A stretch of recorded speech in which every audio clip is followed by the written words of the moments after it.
Vamos lá, gente, vamos retomar a última aula. Então nós estamos falando lá da Revolução Inglesa, né? Que também é conhecida a primeira fase dela como Revolução Puritana, que foi o atrito lá do rei Carlos I. O que aconteceu com o rei Carlos I? Morreu. De que forma que ele morreu? Oi? Não, enforcado não. Quem viu o filme? Degolado, isso. O Carrasco foi lá com o machado, né? Literalmente ele perdeu a cabeça, né? Isso devido, assim, foram vários anos de choque com o parlamento, porque ele queria manter ou efetivar um poder absoluto.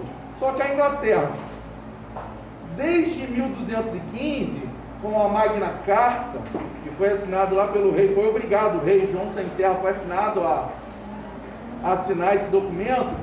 O rei, ele perdeu uma série de poderes, como convocar guerras, declarar guerra e pedir aumento de impostos. Isso era uma incumbência, ele deveria sempre chamar o parlamento e o parlamento decidir.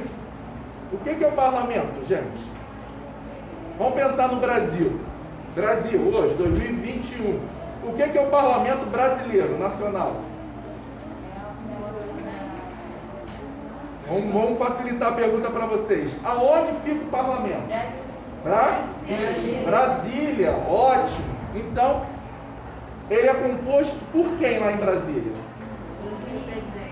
Não, isso aí faz parte. Ministro e presidente faz parte do executivo. Vamos lá. Deputados, isso, e senadores. Vamos lá.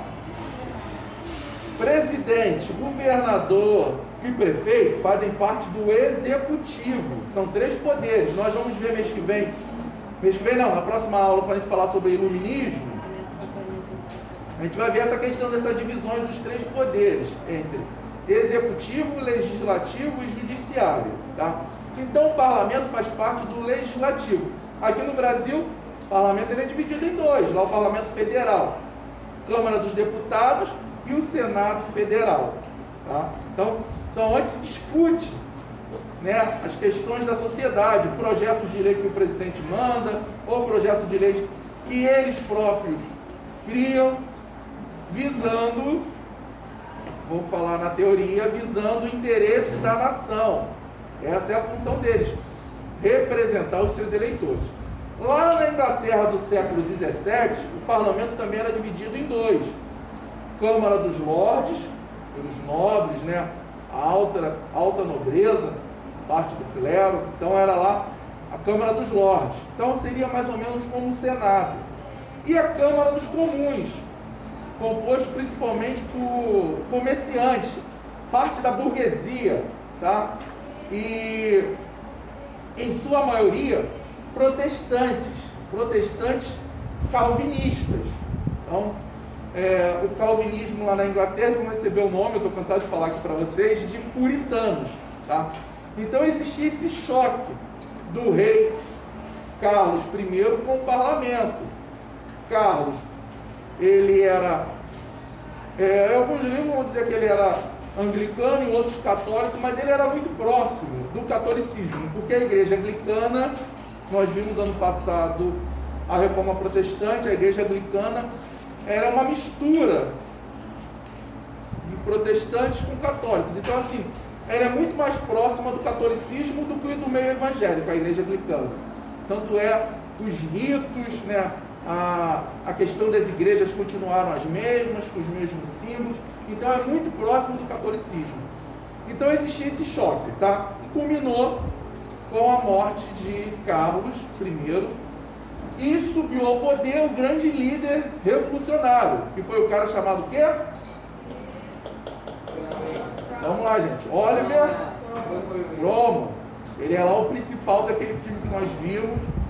Está lá na plataforma. Vou repetir o nome do filme, que vai ter questões do teste do filme. Morte ao Rei. Coloquei no quadro semana passada e está lá ainda na plataforma. E está no YouTube também, quem tiver com dificuldade de acessar a plataforma. Filme inteiro, Morte ao Rei. Então mostra todo esse processo até a degola do rei. Aí Cromwell assume E aí acontece um grande paradoxo. O que é um paradoxo? Essa palavra assim tão estranha. Vocês já ouviram falar? Já, mas Então, paradoxo é quando algo contrário. Eu estou falando uma coisa e essa coisa é contrária. Então, ele pregava maior liberdade, ele pregava maior participação, ele era contra o poder absoluto dos reis, e quando ele se torna o governante da Inglaterra, na República de Cromwell, ele vai se tornar um ditador. Ele vai se tornar praticamente um rei absoluto, só que sem título de rei. Ele mandava e desmandava. Ele dissolveu a Câmara dos Lordes. Então, ele se tornou um cara mais tirano que o próprio rei. Vamos ver algumas características aqui. Então, logo de cara, ele fechou a Câmara dos Lordes, lá dos nobres. E manteve só a Câmara dos Comuns. Então, a Câmara dos Lordes era muito ligada à Igreja Anglicana. E ele manteve a Câmara dos Comuns, que era ligada a qual tipo de igreja, qual vertente religiosa, acabei de falar. Não, Câmara dos Comuns. Protestantes, e os calvinistas na Inglaterra recebiam qual nome? Puritanos. Vamos lá de novo. Câmara dos Comuns era protestante calvinista, que quer dizer, calvinista na Inglaterra recebia qual nome? Vamos lá de novo, gente, para sair bonito aqui no vídeo. Calvinistas na Inglaterra recebiam o nome de Isso. Para a fundação das 13 colônias, nós vamos ver um pouquinho mais para frente ainda sobre os Estados Unidos. Então, nesse momento ainda era 13 colônias. Muitos dos colonos eram resultado dessas guerras, desse choque entre igreja católica, igreja anglicana e os puritanos. Então, muitos puritanos, eles saíram da Inglaterra, da Escócia, da Irlanda, rumo à América, rumo ao Novo Mundo, para fugir dessas perseguições religiosas. E aí eles vão fundar na América do Norte as chamadas 13 colônias. Então, para a gente entender um pouquinho mais à frente sobre a história dos Estados Unidos, até o processo que vai levar à independência das 13 colônias, a gente tem que entender aqui, esse momento da Revolução Puritana, que era um momento de guerra civil, e muitas pessoas fugiam, queriam fugir dessa guerra, e foram migrar justamente para a América, o chamado Novo Mundo. Então eles vão fazer uma reinterpretação da Bíblia, dizendo que eles são um povo escolhido, que eles estão indo para a Nova Canaã. Então, a gente lembrando lá do 6º ano do povo hebreu, né, que buscava Canaã, a terra prometida, esses puritanos, eles vão se sentir também um povo escolhido e vão achar que a América é uma nova Canaã. E aí, eles vão ter dentro do espírito deles, o estadunidense, ele tem isso. Então, para a gente entender por que os Estados Unidos agem dessa maneira, controlando o mundo ideologicamente, quando não consegue controlar o mundo ideologicamente, controla através do quê? Da força. A força através do quê? Armas. Vamos lá, gente. Então, os Estados Unidos, quando ele não consegue controlar ideologicamente, ele controla através de armas, através de guerras. Mas por que eles fazem isso? Porque eles são maus? Porque eles são filhos do capeta? Porque eles são um povo que quer destruir tudo? Também. Pode ser sim, mas eles têm dentro deles essa questão chamada destino manifesto, que eles são um povo escolhido por Deus para levar a civilização para todo mundo, mas a civilização de acordo com a ótica deles. Isso é fruto daqui, dessas perseguições religiosas. Eles foram fundados por esses puritanos que foram perseguidos na Inglaterra, tá? Então, Cromwell, ele dissolve a Câmara dos Lordes, ele prioriza a Câmara dos Comuns, que era formada por protestantes puritanos, tá? Ele era um puritano, ele próprio era um puritano, e aí ele vai receber o título de Lorde Protetor da Inglaterra. Então é como se fosse um presidente vitalício. Então escolheram lá a Câmara dos Comuns se reuniram. Quem vai governar? Matamos o rei, acabou.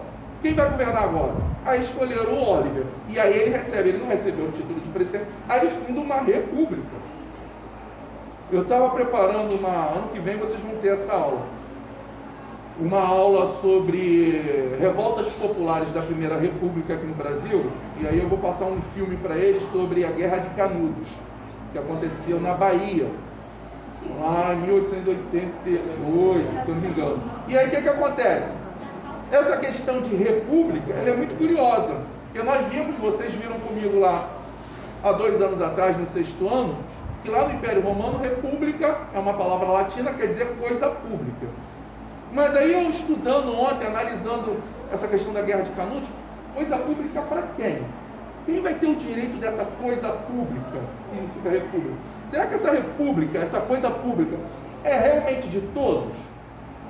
A nossa república brasileira, hoje, no século XXI, será que ela é para todas? Será que todos nós temos os mesmos benefícios que uma outra parcela da população? Sim ou não? Não. A minha rua, aqui na Zona Oeste, em Santa Cruz, ela tem a mesma qualidade que a rua, que a Vieira Solto, lá em Ipanema, do que a Avenida Lúcio Costa, que é a que beira lá na Barra da Tijuca?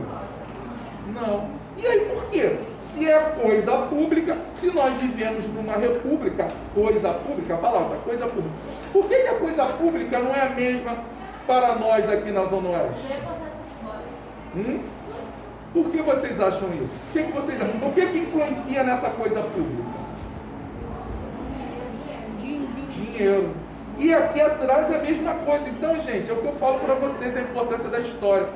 Para eu entender que hoje eu moro em Santa Cruz, que eu tenho ruas com esgoto, eu tenho ruas sem asfalto, eu tenho ruas sem iluminação, e aí eu vejo que a Zona Sul do Rio, eu tenho tudo de bom, eu vou ver que o dinheiro faz diferença.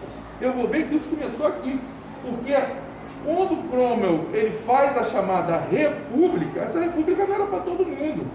Então ele exclui logo esses caras aqui. Esse aqui, apesar de ser elite, mas já foi excluído. Imagine os pobres. Então, ela é uma coisa pública para a burguesia. Naquela época, quem tinha grana. Hoje ainda é para quem tem grana. Então, ele vai receber esse título de Lorde Protetor e ele vai dar um golpe de Estado. O que é um golpe de Estado? Vamos, gente, golpe de Estado.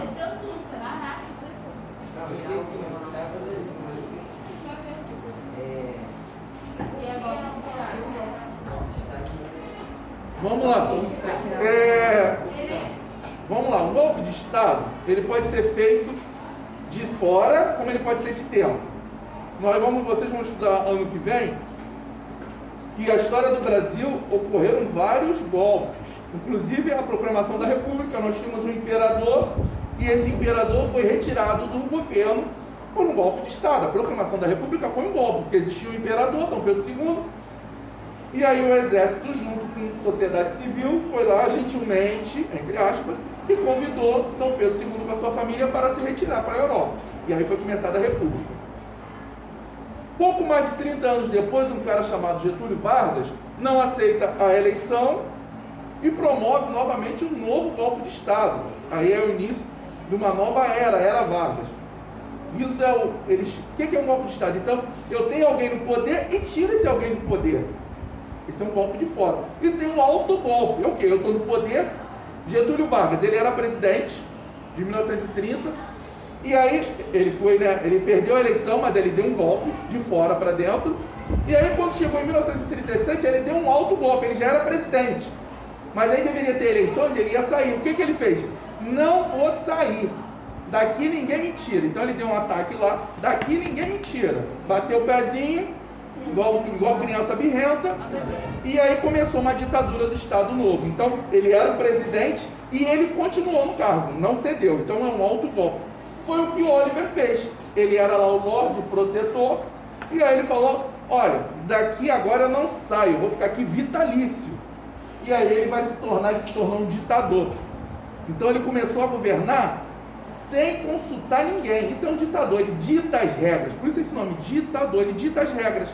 Ele dita, é igual uma brincadeira. O garoto lá, tem a bola, o dono da bola, né? Tem essa história do dono da bola? Então o dono da bola, ele começa a perder, o que, é que ele faz com a bola?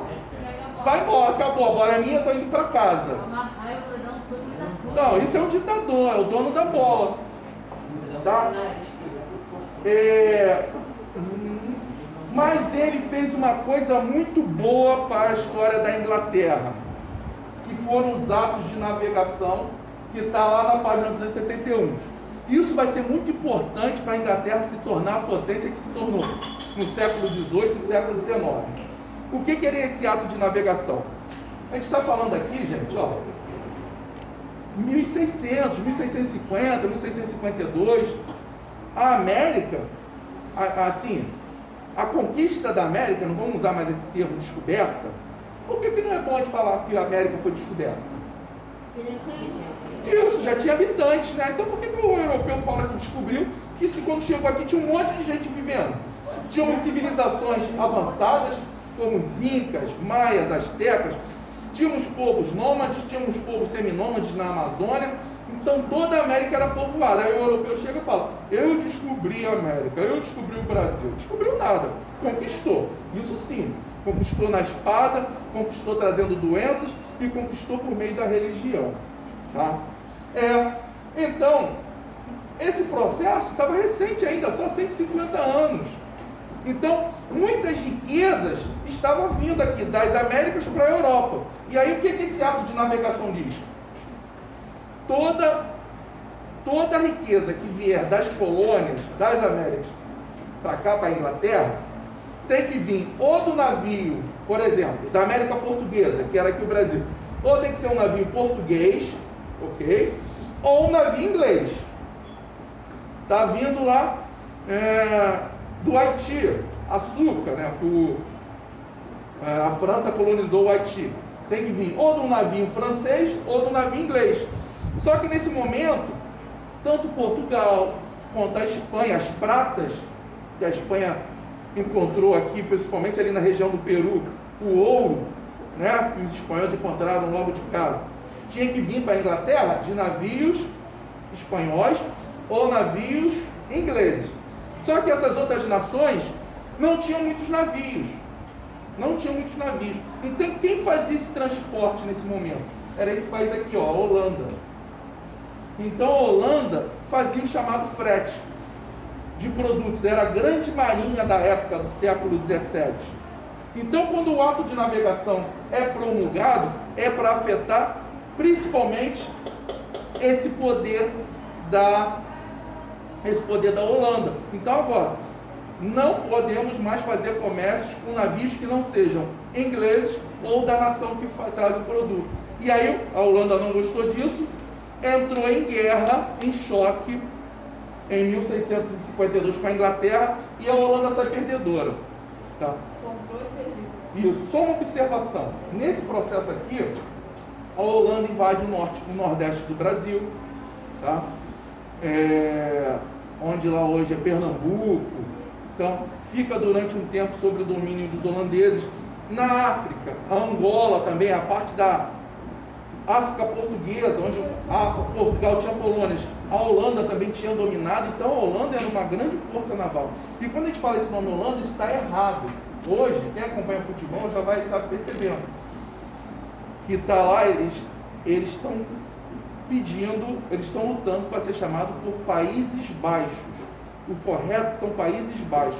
Holanda, então os Países Baixos é uma série de repúblicas ali pequenininho, é um país pequeno, mas são repúblicas. E a Holanda é a principal república dos Países Baixos. Então por isso que o nome desse conjunto geográfico de países entrou, então todo mundo chama de Holanda, mas hoje eles querem, os holandeses, né, eles querem que sejam chamados de Países Baixos. É igual nós aqui, é como se nós, não tem Brasil, Rio de Janeiro, somos todos carioca. Não, tem Carioca, né, que é um estado do Brasil, e tem São Paulo, Minas, Pernambuco, Amazonas, por aí vai. Então, Holanda, isso é só uma curiosidade, isso é geografia. Holanda é só uma república que faz parte dos Países Baixos. Fala. Vai por aqui. Vamos lá. Então vamos lá. Cromwell ele vai atacar também antigos aliados. Gente, lembra que eu falei que a república não é para todo mundo? Então o que acontece? Esse pessoal aqui era do povo, ó. Os niveladores, levers, então são niveladores. O que eles queriam? Olha o nome já diz. Eles queriam tudo igual, eles queriam nivelar as condições. Então, eles queriam que todo mundo tivesse voto, todo mundo pudesse escolher os representantes. Então, Oliver detonou eles. Os diggers são os escavadores, o pessoal do campo, os camponeses. Os camponeses participaram da guerra civil. E aí, o que eles queriam? Divisão das terras. Povão, divisão da terra. A burguesia falou, não vamos dar terra para povo nenhum. Não vamos dar terra para camponês nenhum. Por isso que eu falei, a questão da república. Será que essa república é para todo mundo? Então, ó, nada de reforma agrária. E aí ele morreu, coitado. 1658. Uma morte que é misteriosa, não tem explicações para essa morte, tá? Ele foi sucedido pelo seu filho, Richard, tá? Só que Richard não tinha a mesma força, não tinha o mesmo poder de negociação. Ele acabou abdicando, ele pediu para sair, ele entregou o boné, como diz ali no popular, não dá para mim, um ano depois, tá? E aí o que o parlamento fez? Nossa, e agora? Vamos escolher um outro representante ou não? Não, vamos trazer de volta a monarquia, só que vamos tentar controlar ela, porque esse negócio de escolher presidente, um governante, não deu certo com o Oliver, viu? Então vamos escolher um rei, a gente limita o poder do rei e a gente continua tocando a nossa vida, principalmente agora que nós temos o ato de navegação, estamos ganhando muito dinheiro com a marinha, com o transporte, vendendo produtos. E aí eles convidam o filho de Carlos I, aquele que perdeu a cabeça, que estava lá no exílio na França, para voltar. Olha só, vamos te dar o trono que era do seu pai, tudo bem? Mas você vai ficar com poderes limitados, tá? Ao Carlos II, ele aceita. Só que ele vai aceitar por um breve momento essas condições, tá bom? Aí é a chamada restauração em 1660 com o filho de Carlos I, Carlos II.